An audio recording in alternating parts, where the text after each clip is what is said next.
Hi guys, welcome to my channel resolving NEET. I am Shivangini. आज हम बात करेंगे हमारे फिजिक्स के first chapter electric charges and field के बारे में। तो इसका जो मेन टॉपिक है वो है इलेक्ट्रोस्टैटिक्स, जिसके ऊपर ये सारा चैप्टर बेस्ड है।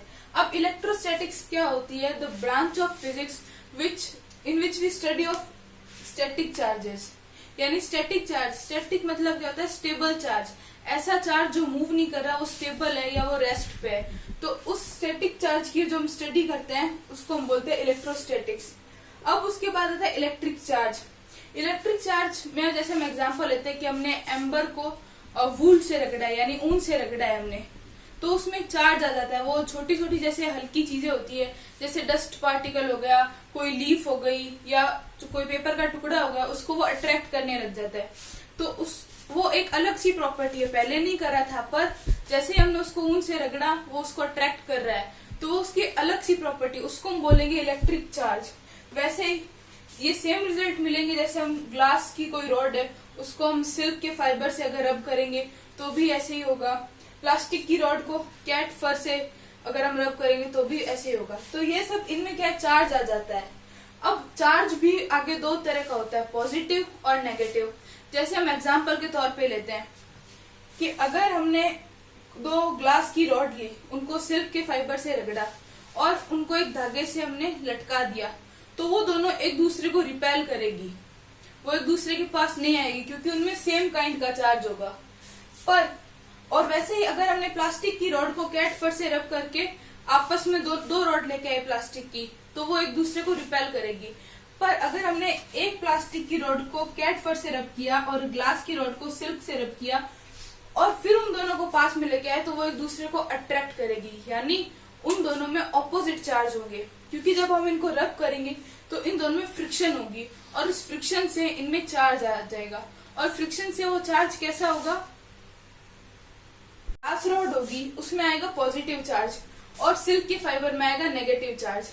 वही सेम प्लास्टिक की रॉड में नेगेटिव चार्ज आएगा और कैट फर में पॉजिटिव चार्ज आएगा। तो इसका चार्ज ग्लास रॉड का था पॉजिटिव और प्लास्टिक रॉड का था नेगेटिव। तो ये दोनों ऑपोजिट चार्ज से, तो वो दोनों एक दूसरे को अट्रैक्ट कर रहे हैं। तो ये दो तरह के चार्ज होता है, पॉजिटिव और नेगेटिव। और ऐसा भी होता है कि अगर कोई बॉडी जिसमें चार्ज है ही नहीं, जैसे हम ये ग्लास रॉड ही है, इसको जब हमने सिल्क फाइबर से रब किया था उसके बाद इसमें चार्ज आया, पर उससे पहले इसमें कोई चार्ज नहीं था, तो ऐसे ऑब्जेक्ट को बोलते हैं न्यूट्रल ऑब्जेक्ट, जिसमें कोई चार्ज नहीं होता। तो ऐसे भी बोल सकते हैं कि चार्ज तीन तरह के होते हैं, पॉजिटिव, नेगेटिव और न्यूट्रल। न्यूट्रल चार्ज को हम ऐसे भी कंसीडर कर सकते हैं कि उसमें पॉजिटिव और नेगेटिव चार्ज के अमाउंट सेम है, तो इसलिए वो न्यूट्रल हो गया, उसमें टोटल चार्ज 0 हो गया। अब हम देखते हैं कि इलेक्ट्रिक चार्ज जो है वो क्या क्या प्रोड्यूस कर सकता है। अगर वो चार्ज रेस्ट पे यानी स्टैटिक चार्ज है, जिसको हम अभी स्टडी कर रहे हैं, तो वो सिर्फ इलेक्ट्रिक फील्ड प्रोड्यूस करेगा। अगर वो चार्ज मूव कर रहा है, मोशन में है, तो इलेक्ट्रिक फील्ड भी प्रोड्यूस करेगा प्लस मैग्नेटिक फील्ड भी प्रोड्यूस करेगा, दोनों प्रोड्यूस करेगा।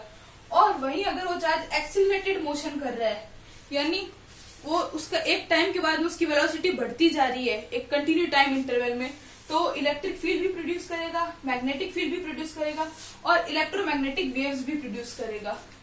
तो ये चार्ज के बारे में। अब इसको स्टडी करने के लिए एक एक्सपेरिमेंट होता है जिसको हम बोलते हैं गोल्ड लीफ एक्सपेरिमेंट, उसको अभी हम देखते हैं। तो इस एक्सपेरिमेंट में हमने एक ग्लास का जार ले रखा है, उसमें वर्टिकली एक मेटल की रॉड लगा रखी है। उस मेटल रॉड के ऊपर एक पतली या मेटल नॉब बोल सकते हैं, मेटल नॉब है। और जो ग्लास का जो जार है उसको हमने कॉर्क से बंद कर रखा है।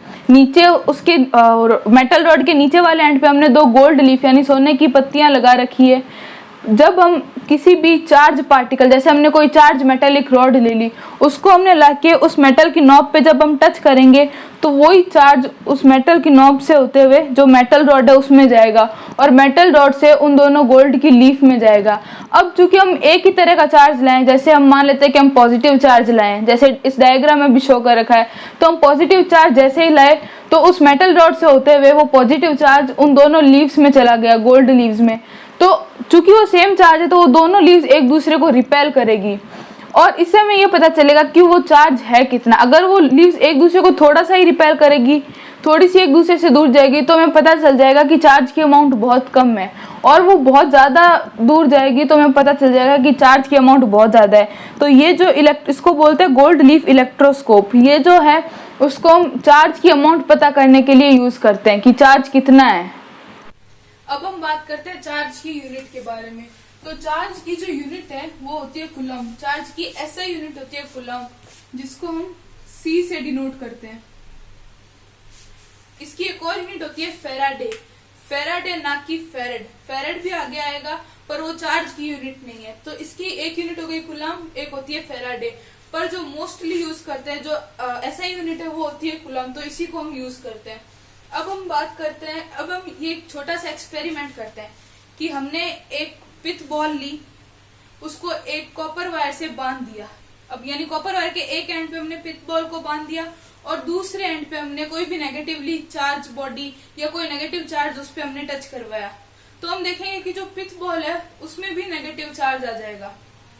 वही हम ये तो हमने देख लिया। अब हम सेकंड में क्या करेंगे, उस कॉपर वायर की जगह हम कोई नायलॉन का वायर लेंगे या कोई रबर बैंड लेंगे। तब हम जब हम चार्ज को टच करवाएंगे तो पिथ बॉल पे कोई चार्ज नहीं आएगा। ऐसा क्यों हुआ? पहली बार में तो चार्ज आया था, दूसरी बार में नहीं आया, क्योंकि पहले हमने कॉपर का वायर लिया था और फिर हमने नायलॉन का वायर या रबर बैंड लिया था। कुछ सब्सटेंसेस ऐसे होते हैं जो अपने अंदर से इलेक्ट्रिसिटी को अलाउ करते हैं फ्लो करने के लिए, वो कोई भी उसमें हिंड्रेंस प्रोड्यूस नहीं करते, उनको हम बोलते हैं कंडक्टर्स। कंडक्टर्स में जैसे मेटल्स हो गए, ह्यूमंस हो गए, ह्यूमन बॉडी, या सिर्फ ह्यूमन नहीं, कोई भी एनिमल बॉडी हो गई, अर्थ हो गई, एक्सेट्रा, ये सब क्या हो गए, कंडक्टर्स हो गए। यानी अपने अंदर से इलेक्ट्रिसिटी को फ्लो होने देते हैं इजीली। और वही जैसे नायलॉन वायर था, उसने इलेक्ट्रिसिटी को फ्लो या चार्ज को फ्लो नहीं होने दिया। तो ऐसे सब्सटेंसेस जो चार्ज को फ्लो नहीं होने देते या इलेक्ट्रिसिटी को फ्लो नहीं होने देते अपने अंदर से, उनको हम बोलते हैं इंसुलेटर्स। इनमें जैसे बहुत सारे नॉन मेटल्स होते हैं, जैसे ग्लास हो गया, प्लास्टिक हो गया, नायलॉन हो गया, वुड हो गया। तो ऑलमोस्ट सारे नॉन मेटल्स इंसुलेटर होते हैं और ऑलमोस्ट सारे मेटल्स कंडक्टर्स होते हैं। तो ऐसे सब्सटेंसेस जो अपने अंदर से चार्ज को फ्लो करने दे वो कंडक्टर्स, और जो फ्लो ना करने दे वो इंसुलेटर्स। एक और तरह के सब्सटेंसेस होते हैं जो कंडक्टर्स और इंसुलेटर्स के बीच में आते हैं, उनको हम बोलते हैं सेमीकंडक्टर्स। बात करते हैं मेथड्स ऑफ चार्ज ट्रांसफर की, कि चार्ज को हम कैसे ट्रांसफर कर सकते हैं। इसके 3 मेथड होते हैं। पहला होता है फ्रिक्शन। फ्रिक्शन जो हमने सबसे पहले देखा था कि जब हमने प्लास्टिक की रॉड को और कैट फर को हमने रब किया था तो उसमें चार्ज आया था, या ग्लास रॉड को और सिल्क को रब किया था तब चार्ज आया था। तो वैसे ही रब करने पे यानी फ्रिक्शन होने पे जब चार्ज आता है उसको हम बोलते हैं फ्रिक्शन। फिर आता है कंडक्शन। कंडक्शन जैसे हम कोई भी पिथ बॉल हो गई, उसको जब हम प्लास्टिक की रॉड से टच करेंगे तो उसमें चार्ज आ जाएगा। तो अगर कोई चीज को कांटेक्ट में लाए, किसी भी दो चीज को कांटेक्ट में लाने के बाद उनमें चार्ज आ रहा है तो उसको हम बोलते हैं कंडक्शन। नेक्स्ट आता है इंडक्शन। इन दोनों में दो चीजों के बीच में कांटेक्ट होता है तभी चार्ज ट्रांसफर होता है। जैसे फ्रिक्शन में भी उन दोनों को हमें कांटेक्ट में लाना पड़ेगा, ग्लास रॉड और सिल्क को। कंडक्शन में भी उस प्लास्टिक की रॉड को और बॉल को कांटेक्ट में लाना पड़ेगा। पर इंडक्शन में कोई भी कांटेक्ट नहीं होता। इंडक्शन होता है कांटेक्ट लेस चार्ज ट्रांसफर। इसमें दोनों ऑब्जेक्ट एक दूसरे के पास में आते हैं पर कांटेक्ट में नहीं आते, इसको हम बोलते हैं इंडक्शन। इंडक्शन को अभी हम एक एग्जांपल से देखते हैं। अब हम देखते हैं इंडक्शन के बारे में। तो इससे पहले हमने 2 स्फेयर लिए, मेटल स्फेयर ए और बी, उसको हमने सपोर्ट कर दिया इंसुलेटिंग स्टैंड से। अभी इनमें कोई भी चार्ज नहीं है, पर हम एक मेटल की चार्ज रॉड लेके आते हैं स्फेयर ए के पास में जो पॉजिटिवली चार्ज है। हमें इस मेटल की रॉड को स्फेयर को टच नहीं करना है, इन दोनों के बीच में थोड़ा सा गैप होना चाहिए। तो जैसे गैप रखेंगे और ये चार्ज रॉड लेके आएंगे तो हम थोड़ी देर बाद देखेंगे कि ए की जो इधर वाली सरफेस है जो रॉड के पास में है उस पे नेगेटिव चार्ज आ जाएगा। ये चार्ज कैसे आया कि चूंकि ये पॉजिटिव चार्ज है तो इसके जो सारे फ्री इलेक्ट्रॉन थे इस स्फेयर में वो सारे इसकी तरफ अट्रैक्ट हो गए, और बी की जो इधर राइट वाली सरफेस है उस पे पॉजिटिव चार्ज आ जाएगा। तो ये बेसिकली कैसे हुआ कि जब यहाँ पे नेगेटिव चार्ज इंड्यूस हुआ तो इसकी ऑपोजिट सरफेस पे यानी बी के साइड वाली सरफेस पे पॉजिटिव चार्ज आ गया, और उससे इंड्यूस होके यहाँ पे वापस नेगेटिव चार्ज आ गया, और फिर इधर पॉजिटिव। तो ये इंडक्शन ऐसे चलता है। अब हम इन दोनों स्फीयर को थोड़ा सा डिस्टेंस पे रखते हैं, जैसे इस डायग्राम में हम देख सकते हैं। यहाँ पे ये दोनों टच है, एक दूसरे को टच कर रहे हैं, और यहाँ पे नहीं कर रहे, थोड़ा सा गैप है। पर हमने मेटल की रॉड को ए के पास ही रखा है, इसको हमने नहीं हटाया। अब क्या होगा, इन दोनों में चूंकि ऑपोजिट चार्ज है, ये नेगेटिव है ये पॉजिटिव है, तो इन दोनों में अट्रैक्शन होगा, ए बी को अट्रैक्ट करेगा। अब हम क्या करते हैं, एक और देखते हैं, जिसमें हमने ये मेटल की रॉड हटा दी।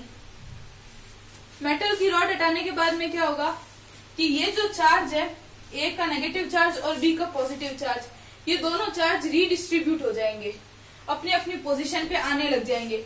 और थोड़ी देर बाद जब हम देखेंगे तो ये पूरी तरह फैल जाएंगे। जैसे ए पे ये ए जो है वो पूरा नेगेटिवली चार्ज हो जाएगा और बी पूरा पॉजिटिवली चार्ज हो जाएगा।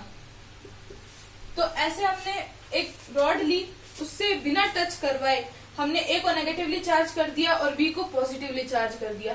तो ये जो मेथड है इसको हम बोलते हैं इंडक्शन, यानी एक चार्ज को देख के उसकी पास वाली सरफेस पे ऑपोजिट चार्ज अपने आप इंड्यूस हो जाता है, तो इसको हम बोलते हैं इंडक्शन। हमारा वीडियो पसंद आया तो वीडियो को लाइक करें, अपने दोस्तों के साथ शेयर करें और हमारे चैनल को सब्सक्राइब करें। Thank you for watching. जय हिंद, जय भारत।